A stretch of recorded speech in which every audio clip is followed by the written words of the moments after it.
I think we should start. I have a case at 1 o'clock. So this is a case-based discussion of a simple case of fibroid embolization, but my main objective is to review with you current evidence. So we'll be looking at systematic reviews, we'll be looking at meta-analysis, and we'll be looking at the major randomized clinical trials on the uterine fibroid in comparison with traditional surgical options.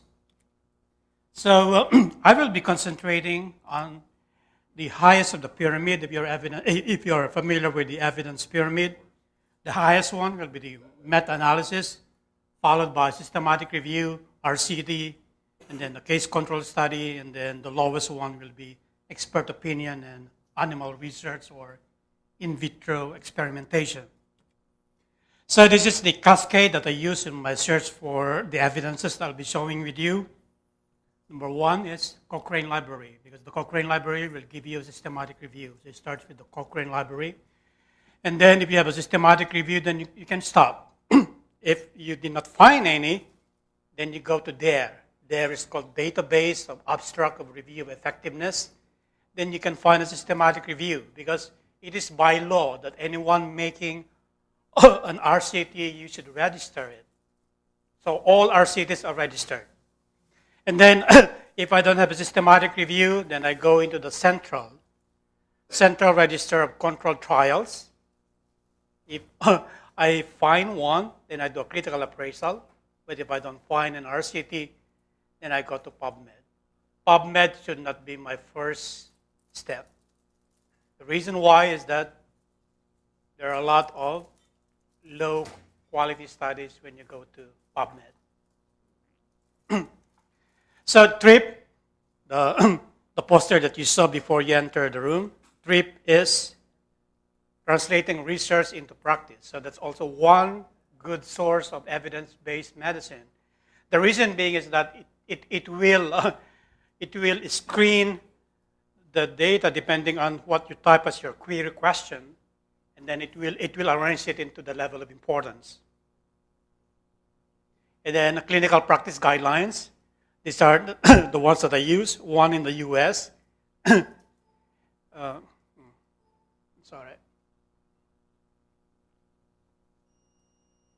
It's called the National Guideline Clearinghouse, and the European equivalent is NICE, National Institute for Health and Care Excellence. So I'll be giving you a balance, the US guideline and the European guideline.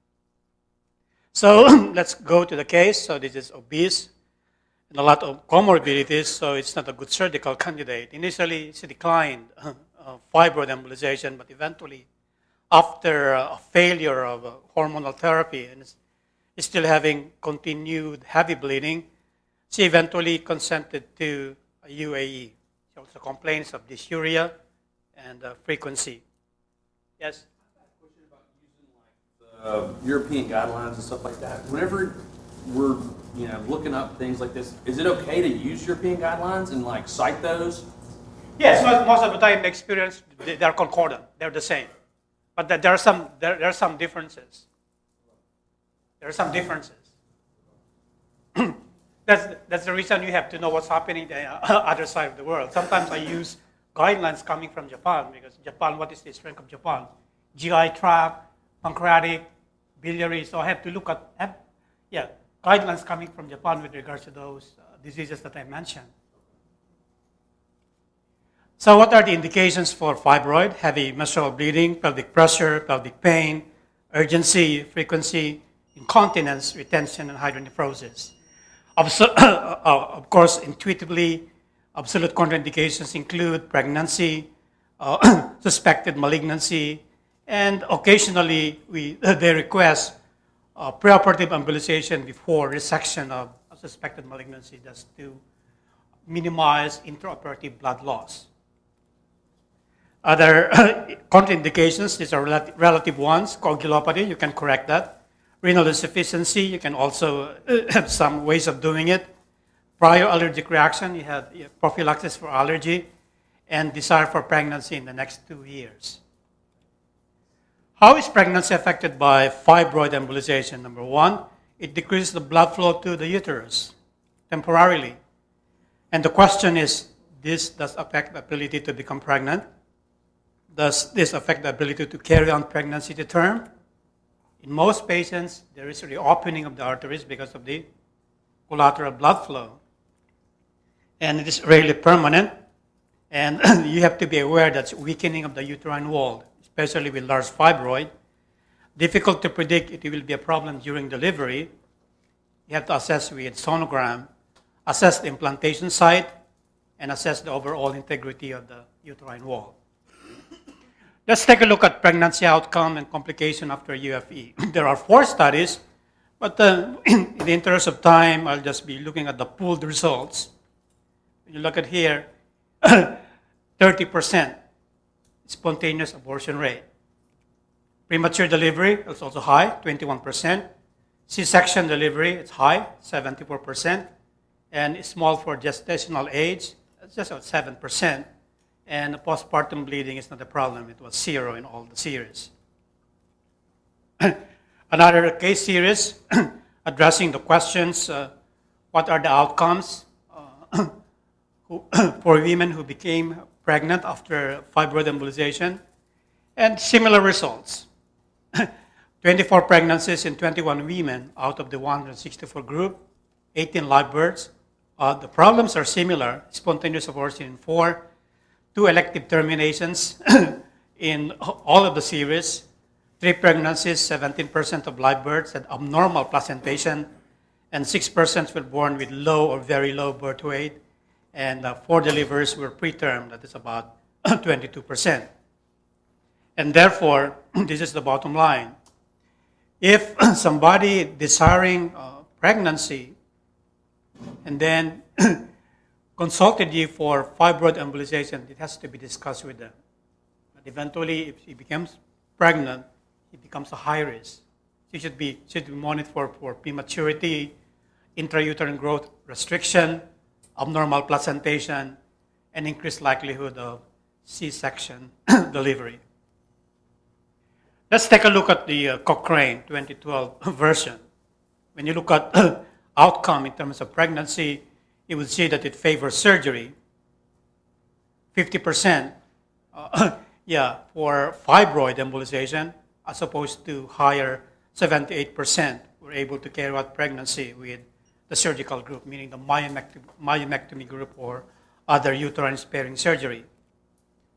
When you look at the outcome as live birth, comparing again surgery and fibroid embolization, it favors, the systematic review favors surgery.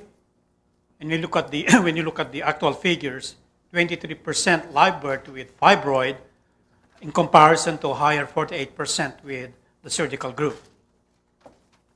Going back to the case, the uterus was enlarged, 13.5 by 10.4 by 16.3. It's a huge uterus. And you will see the fibroid is also large. The fibroid size was 9.3 by 6 cm. And this is also the fibroid with some degeneration. Again, the uterus is still very vascular, but look at some of the fibroid. There are some necrosis, but the rest, about 1/2, is still vascular.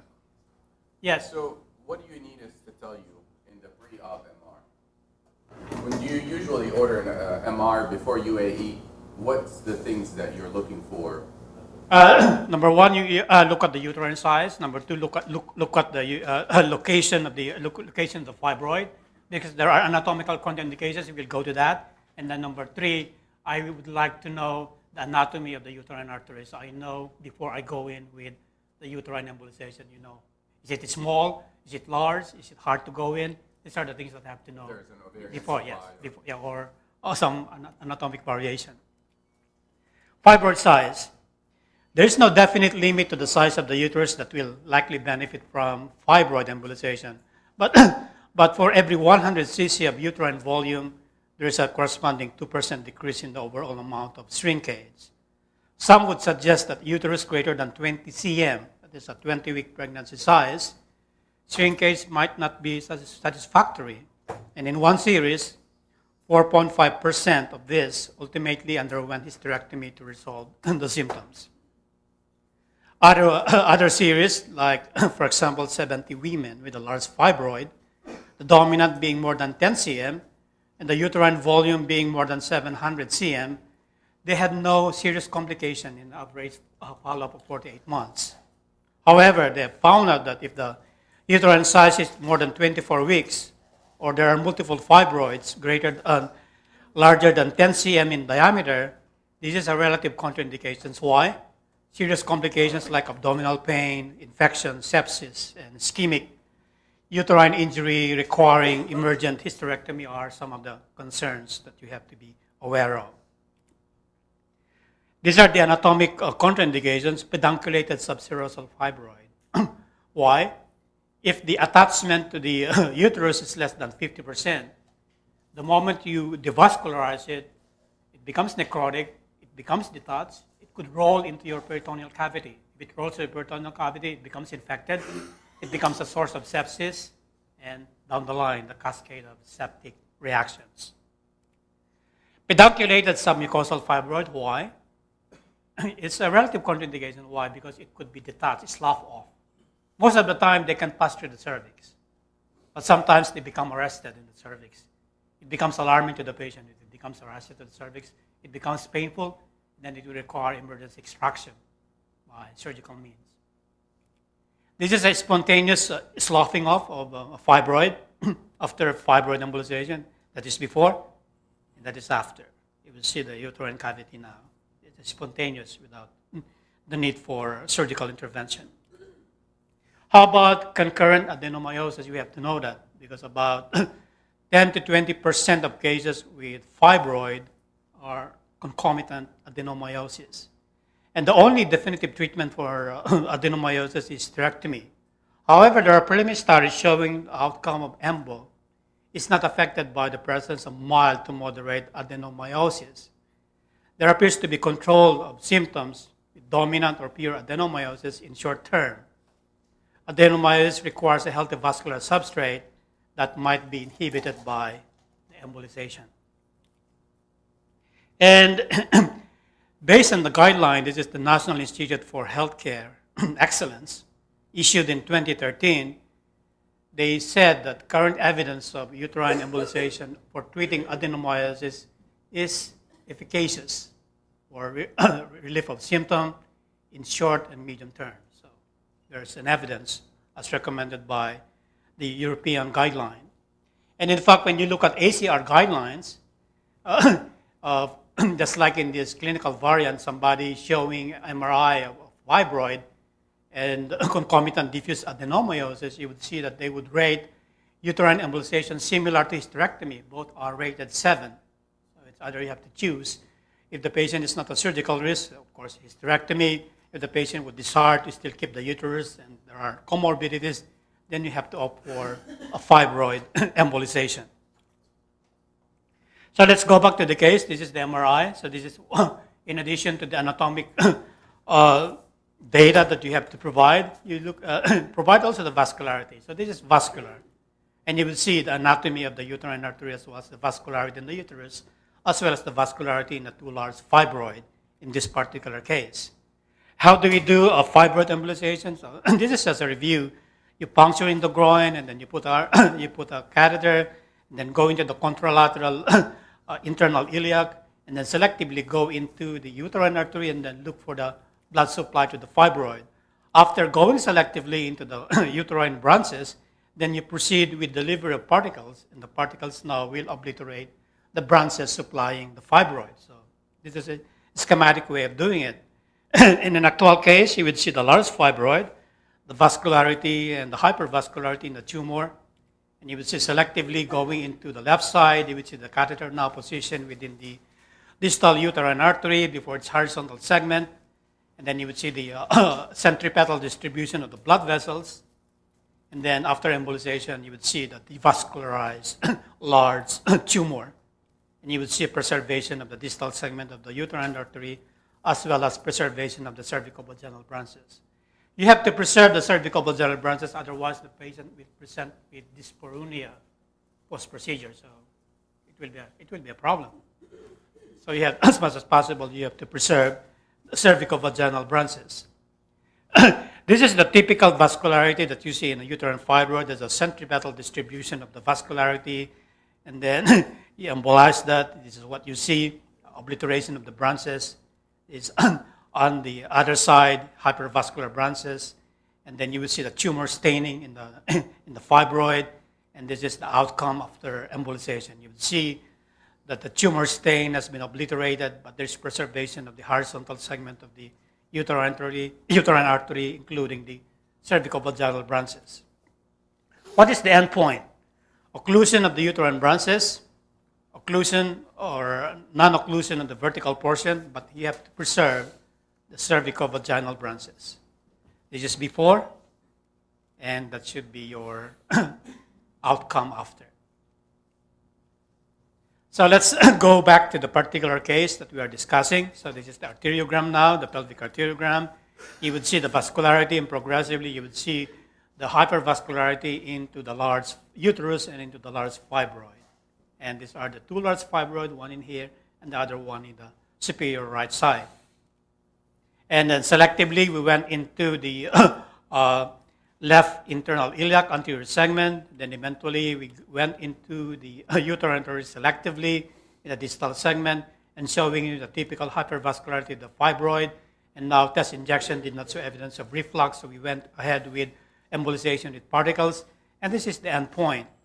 After embolization, you would see that there is no more hypervascularity, but we preserve the distal segment, horizontal segment, including the cervicovaginal branches.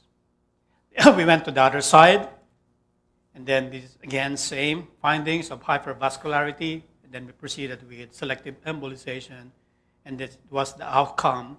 We were able to knock down the blood vessels supplying the right side of the uterus and the fibroid. And then this is the pelvic arteriogram post-embo.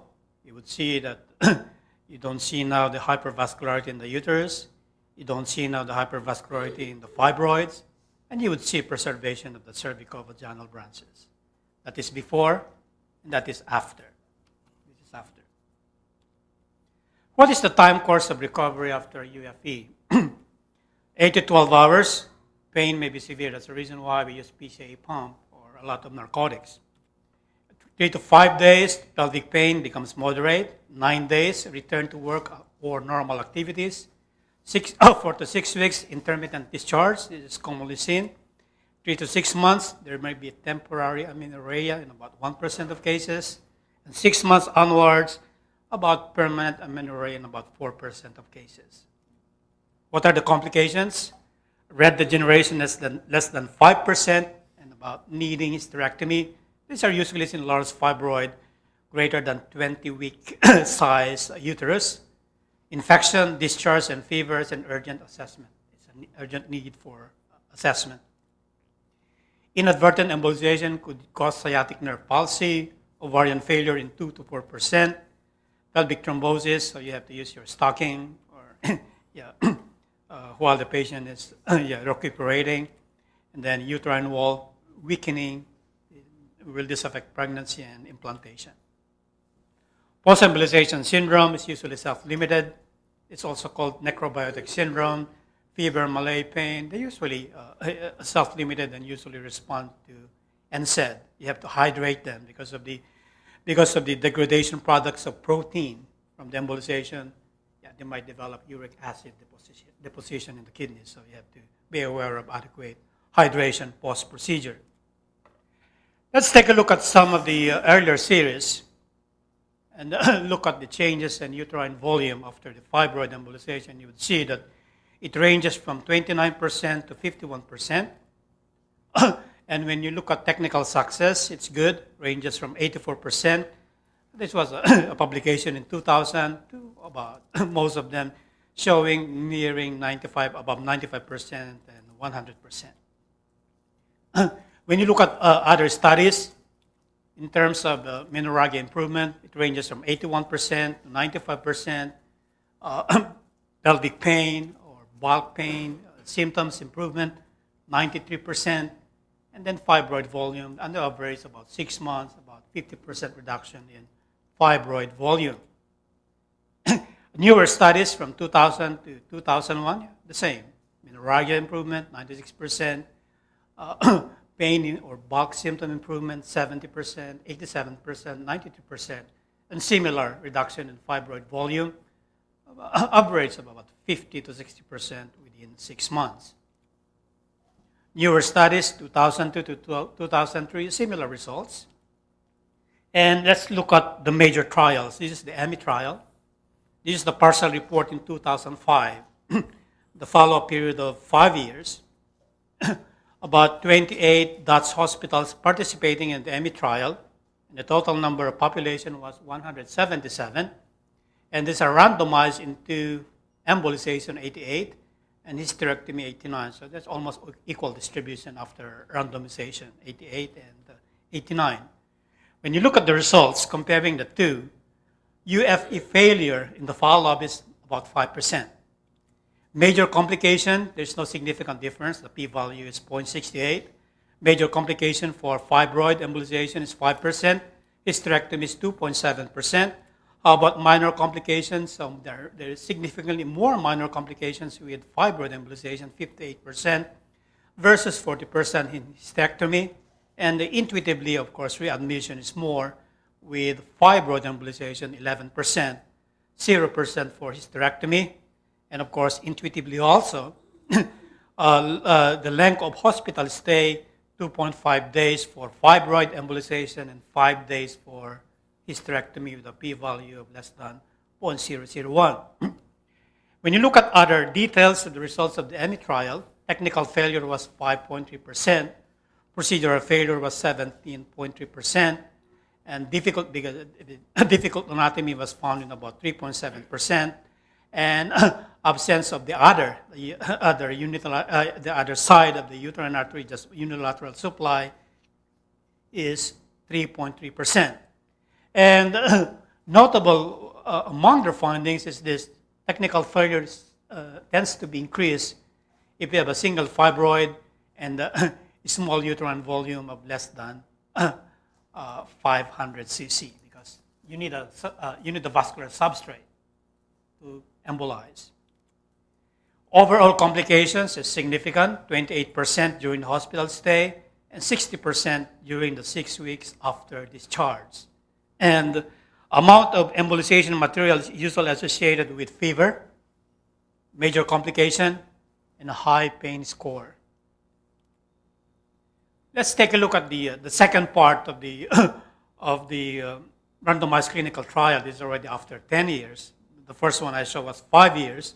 This was a late publication in last year, 2016. Let's look at the 10-year results.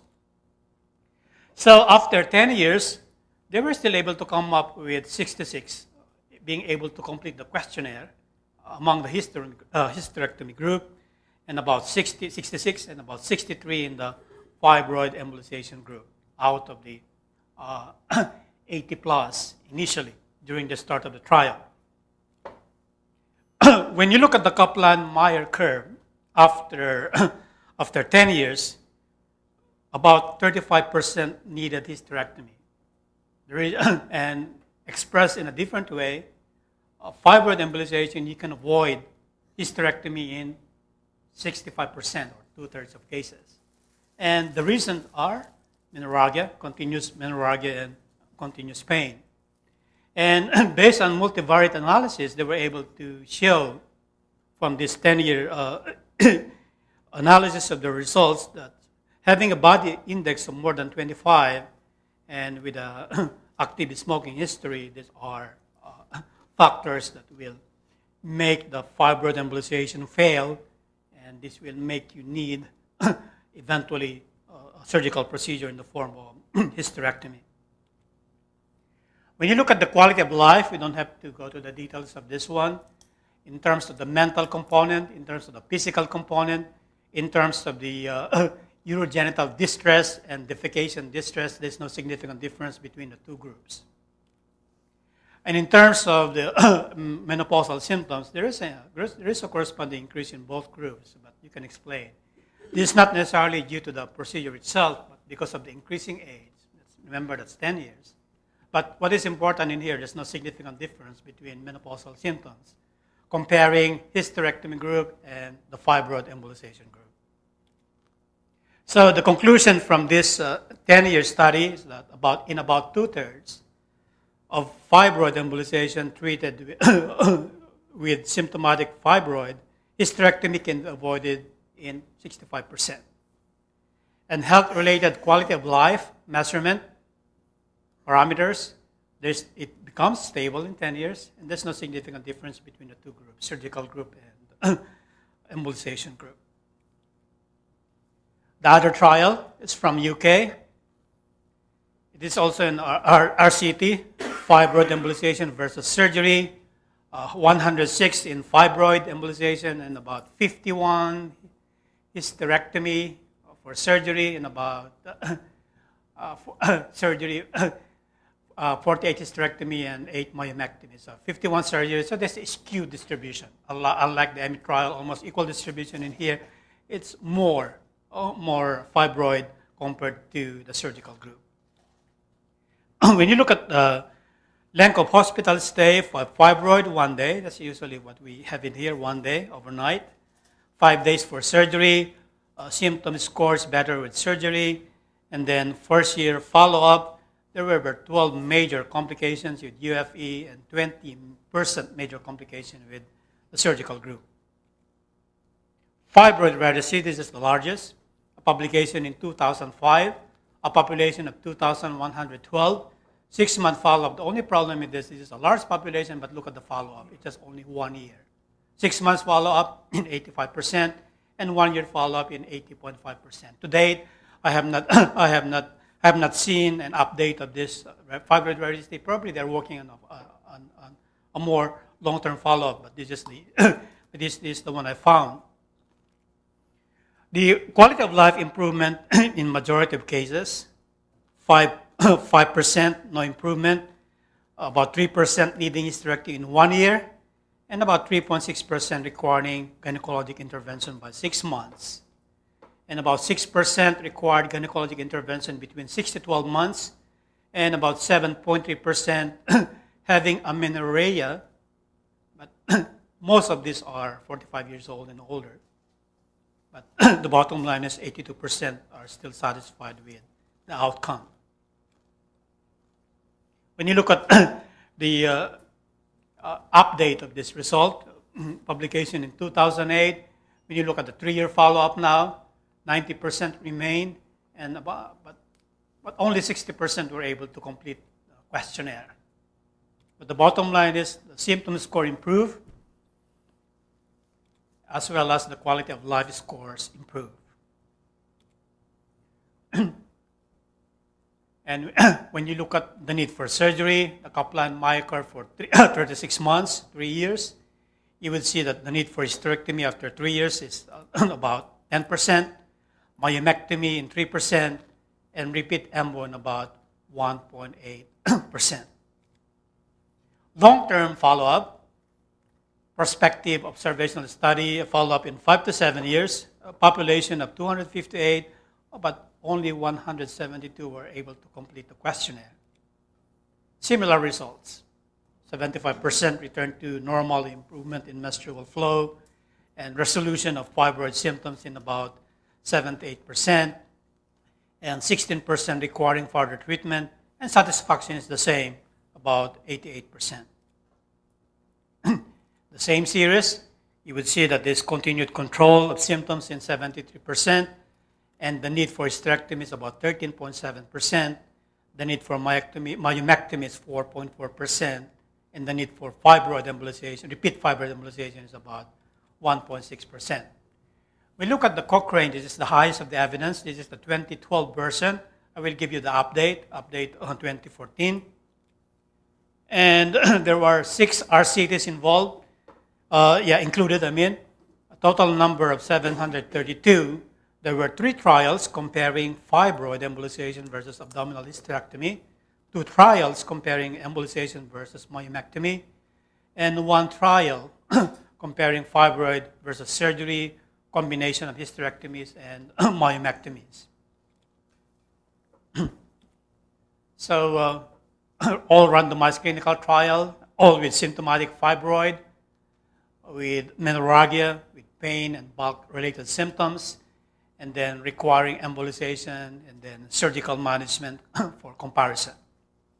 And the primary outcome is satisfaction within 12 to 24 months and ability to carry on live birth, comparing the two, and secondary outcomes, adverse event, further intervention, unscheduled readmission, the cost of the procedure, amenorrhea, FSH levels, fibroid recurrence, and health-related quality of life. Favor surgery, of course, live birth, further intervention in 2 years, minor procedural complications within 1 year, further intervention in 2 years, and further interventions within 5 years, and unscheduled readmission within 4 to 6 weeks or less with surgery. Things that favored fibroid embolization, again, intuitively, need for blood transfusion is less. Major post-procedural complications within 1 year, duration of the procedure, and length of hospital stay, and resumption of normal activities. No significant differences in these following factors. So, satisfaction within 12 to 24 months, satisfaction within 5 years, and adverse intraprocedural complications, and the rest follow. And health-related quality of life in 1 year. When you look at the forest plot of the systematic review, you would see in here that if you're looking at the outcome, the need for further intervention in 2 years, it would favor surgery. When you look at the diamond does not cross the line of no effect, so there is a definite benefit of doing surgery. When you compare the quantitative data, the need for surgery for fibroid embolization is 16% versus 5.5% in the surgical group. How about the need for intervention within 5 years? When you look at the forest plot, again, clearly you would see that it would favor surgery. The diamond does not cross the line of no effect, and when you look at the quantitative figures for fibroid embolization, 30% would need other interventions, surgical interventions, as opposed to only 7.6% in the surgical group. Other meta-analysis, other than the one found in Cochrane, similar results. Hospital stay and recovery time favors fibroid embolization. Major complications, less major complications would favor fibroid embolization. This is now the update in the 2014, the systematic review published by the Cochrane Library. So you would see that in addition to the 6, there are now 7. Now a total population of 793, and there's additional of 1 trial, and now there are now 2 trials comparing embolization, comparing with either type of surgery, hysterectomy, and myomectomy group. When you look at the results, you would see that satisfaction within 24 months, satisfaction of the treatment within 5 years, there's no significant difference. And the quality of the evidence is moderate, so we can believe that. In terms of live birth, you would see that it would favor surgery, but the level of evidence is very low. The reason mentioned in the report is that it was only based on subset analysis, a small group of subset analysis. With regards to adverse reaction, the quality of evidence is also low. There's no significant difference. The odds ratio is 0.91. In terms of adverse event, complications within 1 year, it would favor surgery, and the level of evidence is moderate. And with regards to adverse event, within 1 year, major adverse event within 1 year, again, there's no significant difference. And again, the level of evidence is moderate. And then the need for further interventions within 2 years, it favors surgery with an odds ratio of 3.72, and the quality of evidence is moderate. When you look at the forest plot, you would see that there's no significant difference between the 2 groups. Satisfaction of treatment up to 24 months of evaluation. Again, 5 years of evaluation, there's no significant difference in satisfaction between the 2 groups. You would see that the diamond would cross the line of no effect. And this is the clear advantage of surgical intervention. You would see that live birth favors the surgical group. You will see that the diamond does not cross the line of no effect. Further interventions within 2 years, it favors surgery. Again, this is clear. You will see that the diamond does not cross the line of no effect. Other systematic review and meta-analysis showing the same results intuitively, need for a blood transfusion and length of hospital stay would favor fibroid embolization, and then pain during the first 24 hours favors fibroid embolization, and with regards to early post-procedural major complications, there is no significant difference between the two groups. When you look at guidelines, all of the guidelines, they are concordant, meaning they agree that fibroid embolization is endorsed. This is from the obstetric and gynecology group. And this is from the National Guideline Clearinghouse. They also endorse fibroid embolization. It is safe and effective for appropriately selected women. So it is appropriately selected women who wish to retain their uterus. And then also the European guideline, the National Institute for Health and Clinical Excellence, 2010 publication. You will see that they also consider fibroid embolization as efficacious in symptom relief, short-term and medium-term, and there are no major concerns for safety concerns. In conclusion, uterine fibroid appears to have an overall patient satisfaction similar to hysterectomy and myomectomy. It offers an advantage with regards to shorter hospital stay and quicker return to routine activities. However, it is associated with a higher likelihood of minor complications and increased likelihood of requiring surgical intervention within 2 to 10 years of the initial procedure. And there is a low-level evidence suggesting that myomectomy may be associated with better fertility outcomes compared to fibroid embolization, but more research is needed. Okay, thank you.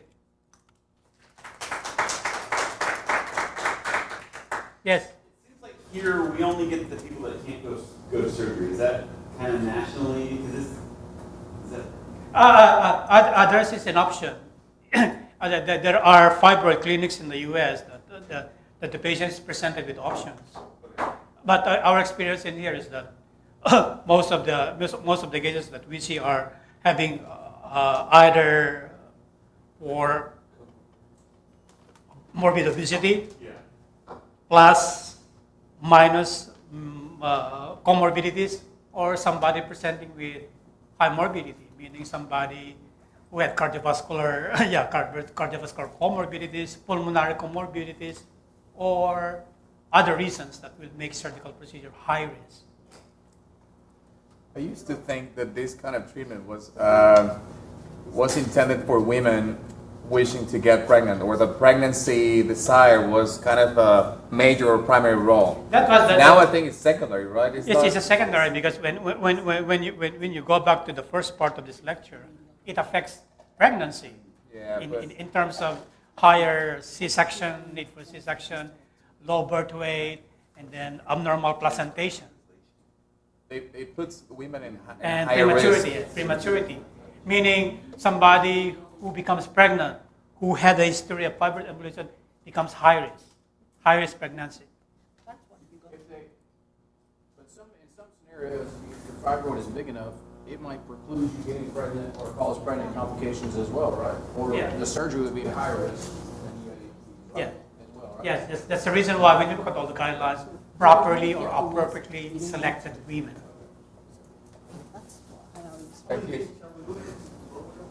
Not that much, as we have said a while ago, as they have mentioned, the ones that we get, they're not given the options. The ones that we get either high risk,